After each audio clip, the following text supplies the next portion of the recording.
meu nome é Henrique Ferreira e hoje eu vou falar um pouquinho sobre como manipular dados tabulares utilizando o Python. Então vejamos os exemplos práticos.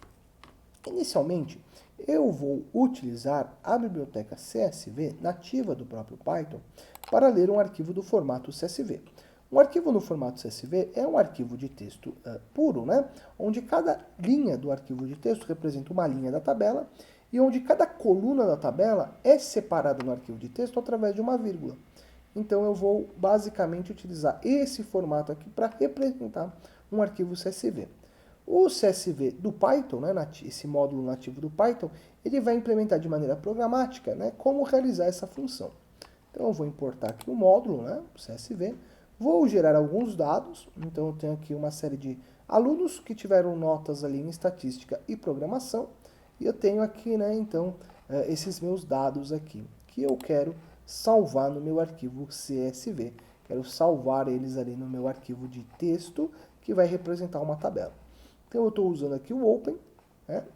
Estou passando aqui o nome do arquivo, o modo é o write, aí aqui tem a questão da nova linha e aqui tem o encode, eu estou usando o TF8, a tabela ali para codificar os caracteres, né, da string para o código binário que vai estar ali no bloco de bits, né, que representa o arquivo CSV na memória permanente.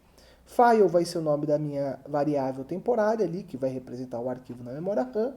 Então eu estou aqui basicamente utilizando o método aqui do CSV, né, para escrever o arquivo e escrever as linhas ali usando os dados.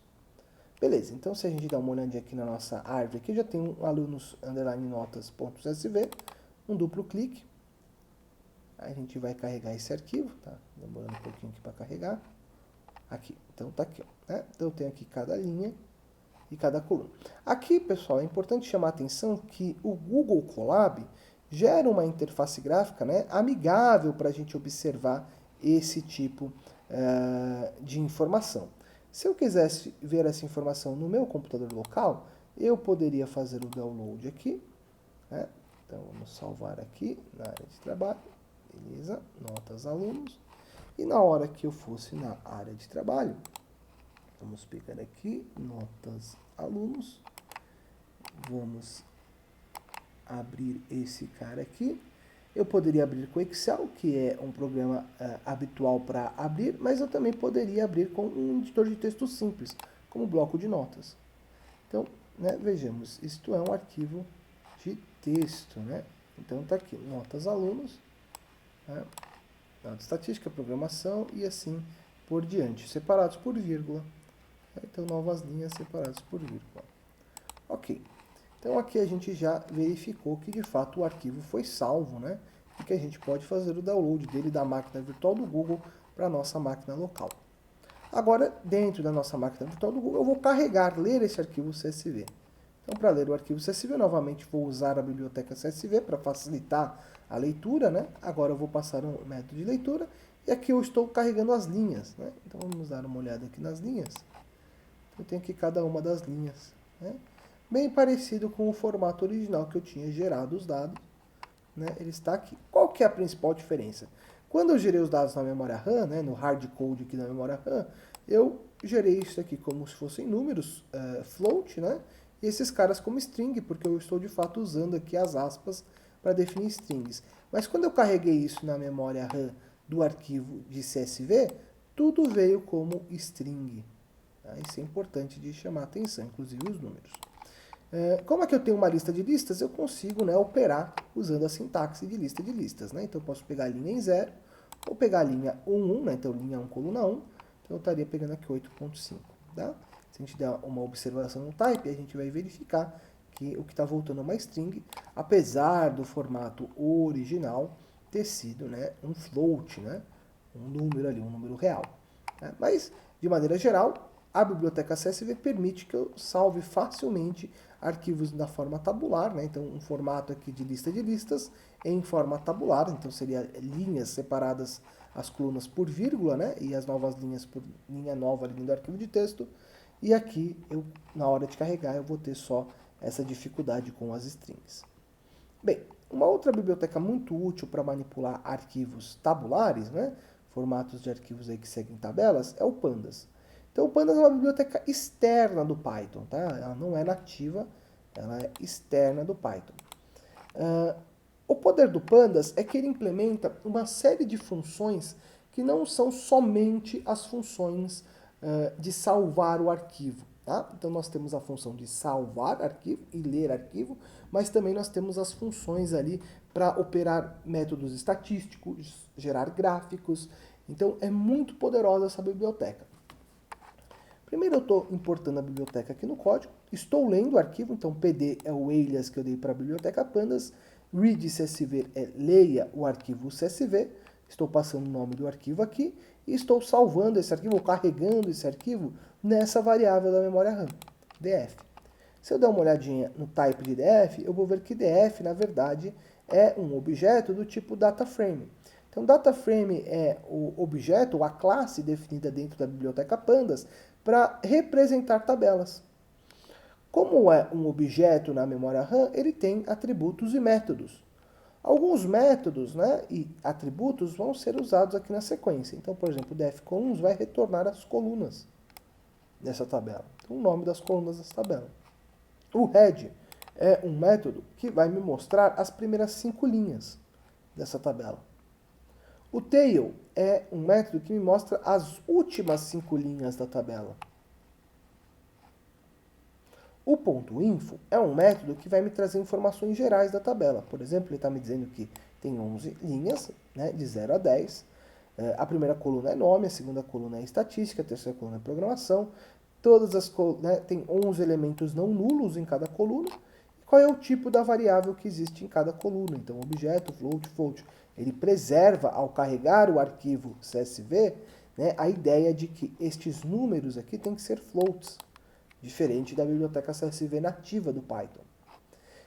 Um método, né, muito interessante aqui do Pandas é o describe. O describe calcula estatísticas para a gente. Então ele calcula, né, contagem, então quantos existem, a média, o desvio padrão, o valor mínimo, o valor que está em 25%, a mediana, né, 50%, o valor de 75% e o valor máximo de cada uma das colunas numéricas. Então ele ignorou a coluna nome, porque era uma coluna de string, né, e calculou das colunas numéricas. Eu também posso gerar gráficos facilmente com uma única linha de código. O def.hist vai gerar os histogramas dos dados. O def.boxplot vai gerar o boxplot dos dados.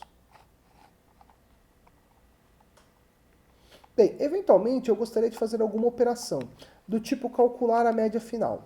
A média final eu vou definir que vai ser 40% da nota de estatística mais 60% da nota de programação. Então eu defini uma funçãozinha para calcular a média.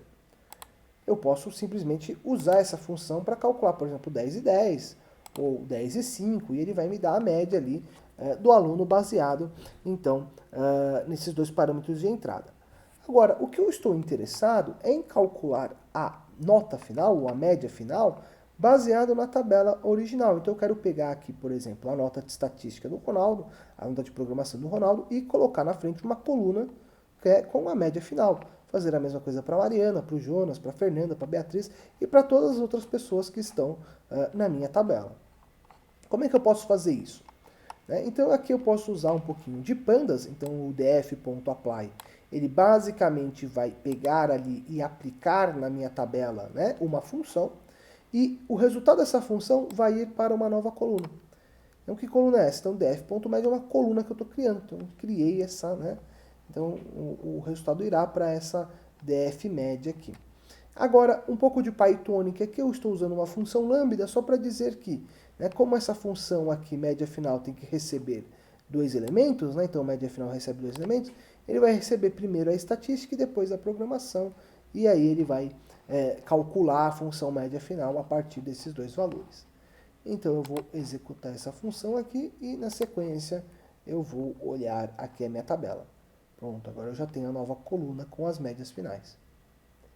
Posso calcular uma aprovação. Então, digamos que eu queira criar uma coluna chamada aprovação, onde somente quem tem média maior ou igual a 7 está como aprovado, e todo mundo que tem média menor ou igual a 7 está retido. Então, criei essa função. Agora eu vou pegar, então, criar uma nova coluna aprovação. Vai ser a coluna média aplicada à função aprovação. Aqui é um pouquinho mais simples do que no caso anterior, porque aqui eu tinha 2 variáveis de entrada, Aqui eu só tenho uma variável de entrada, então eu posso simplesmente dizer qual é a coluna sobre a qual eu quero aplicar a função aprovação. E aí eu tenho aqui, opa, vamos rodar essa daqui primeiro, e agora sim, a coluna aprovação. Né? Bem, eu já estou vendo aqui que o Lucas ficou retido com as notas que ele obteve. Agora, será que só o Lucas ficou retido? Como eu posso pegar só as pessoas que ficaram retidas na tabela? Então, usando um pouco da sintaxe do Pandas, eu vou basicamente fazer o seguinte aqui. Então, df é a minha tabela, o objeto DataFrame que define a minha tabela, e eu estou pegando aqui, então, a coluna aprovação, e estou dizendo, eu quero que seja igual a retido. Então, só pegue os elementos da tabela, como é que a gente lê isso aqui? Só pegue os elementos da tabela, tá? Que tem a coluna aprovação igual a retido. Estou colocando a variável retidos e eu descobri aqui, que na minha tabela eu tive 3 pessoas retidas, o Lucas, o Jonas e a Beatriz. Tá? Posso fazer a mesma coisa para aprovado. Então agora eu estou pegando a coluna aprovação, mas estou igualando a aprovado e estou selecionando os aprovados. Então aqui eu tenho a lista de aprovados. Tá?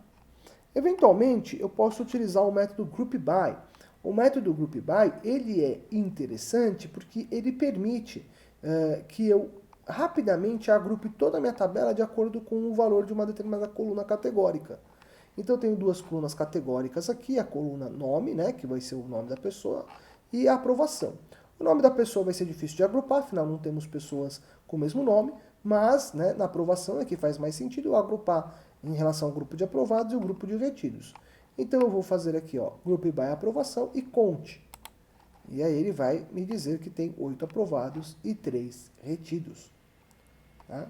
Eventualmente eu posso calcular também a média desses de programação estatística somente dos aprovados ou dos retidos. Então eu consigo usar uma única linha aqui de código. Falo aqui que eu quero agrupar para aprovação, eu quero pegar essas 2 colunas e calcular a média. Então, pegue a minha tabela, agrupe a minha tabela na coluna aprovação, em seguida pegue apenas as colunas programação e estatística e calcule a média. É assim que a gente lê essa linha de código. Tá? Também o Pandas DataFrame permite calcular correlação. Acontece que se eu pedir para ele calcular a correlação direto aqui, ele vai dar um erro. Qual é o erro? Não consigo converter string para float, João. Então ele não sabe como calcular a correlação quando tem a palavra João. Por quê? Quando você passa aqui dataframe.corre, ele vai tentar calcular a correlação de toda a tabela. Mas existem colunas da tabela, como a coluna nome e a coluna aprovação, que não são colunas numéricas. Para conseguir calcular, no caso de uma coluna numérica, eu vou precisar fazer uma seleção. Então eu vou utilizar o NumPy aqui para selecionar dentro da minha tabela apenas os números. Então o NP é o NumPy, NP number é uma forma programática de dizer que eu quero pegar apenas números, floats e inteiros. Então eu vou pegar somente na minha tabela os floats inteiros e eu vou calcular a correlação. Então aqui eu tenho a minha matriz de correlação, no caso aqui a correlação de Pearson, entre cada uma das minhas colunas. Então a coluna de estatística, de programação e a de média final. Onde a gente pode perceber que tem uma alta correlação entre a média e programação e estatística, Afinal, a média foi calculada baseada na nota de estatística e de programação. Bem, com isso a gente viu então como ler dados tabulares utilizando o CSV e o Pandas. Não conseguimos ver tudo que há dentro da biblioteca Pandas, afinal a biblioteca Pandas é bem grande. Por exemplo, uma coisa que a gente poderia estar interessado é em salvar um arquivo CSV, então transformar de um data frame para um arquivo CSV. Para fazer isso, a verdade é que a sintaxe é bem simples, é um to CSV, da mesma forma que a gente viu ali um read CSV. Para você descobrir quais são os outros métodos associados à biblioteca Pandas, vale a pena dar uma olhada na documentação. Ali ele define todos esses métodos, como esse que eu acabei de citar, do toCSV, para salvar um data frame em CSV.